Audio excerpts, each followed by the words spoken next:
அதிசயங்கள் செய்கிறவர் நம் அருகில் இருக்கிறார்.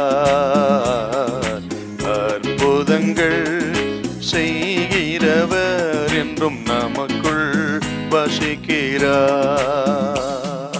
தானியேல் 3ஆம் அதிகாரம் 3 முதல் 5 வசனம். அப்பொழுது தேசாதிபதிகளும் அதிகாரிகளும் தலைவரும் நியாயாதிபதிகளும் பொக்கிஷக்காரரும் நீதி சாஸ்திரிகளும் விசாரிப்புக்காரரும் நாடுகளில் உள்ள உத்தியோகஸ்தர் யாவரும் ராஜாவாகிய நேபுகாத்நேச்சார் நிறுத்தின சிலையின் பிரதிஷ்டைக்கு வந்து சேர்ந்து நேபுகாத்நேச்சார் நிறுத்தின சிலைக்கு எதிராக நின்றார்கள். ராஜா போட்ட உத்தரவு தான் இந்த 3 பேருக்கும் மிகப்பெரிய ஒரு சோதனை. இவர்கள் எபிரெய புருஷர்கள், யெகோவா தேவனை ஆராதிக்கிறவர்கள். ஆனால் ராஜா இப்பொழுது அவன் உத்தரவு போட்டிருக்கிறான், நான் நிறுத்தின சிலையை நீ வணங்க வேண்டும். ஏன் சிலையை வணங்கக்கூடாதா? வணங்கக்கூடாது. இது இவர்களுக்கு ஆண்டவர் கொடுத்த மீறாத கட்டளை. ஆனால் இப்போ ராஜா இந்த கட்டளைக்கு விரோதமாக சொல்கிறான், நான் நிறுத்தின சிலையை நீங்கள் தாழ விழுந்து பணிந்து கொள்ள வேண்டாம்.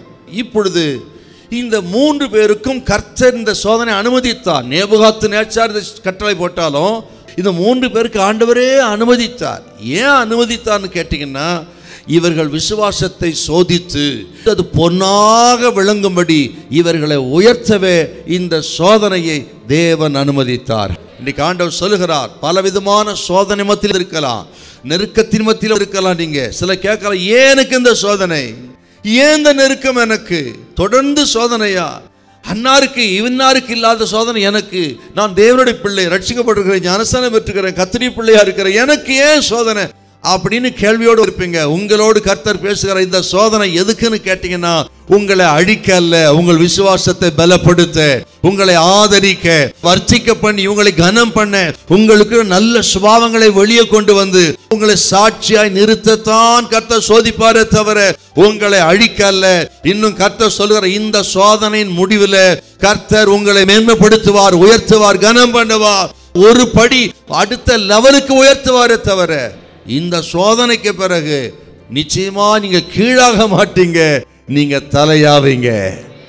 யோபு பக்தன் சொல்கிறார், யோபு 23:10 கொஞ்சம் வாசித்து பாருங்க. நான் சோதிக்கப்பட்டு பொன்னாக விளங்குவேன்.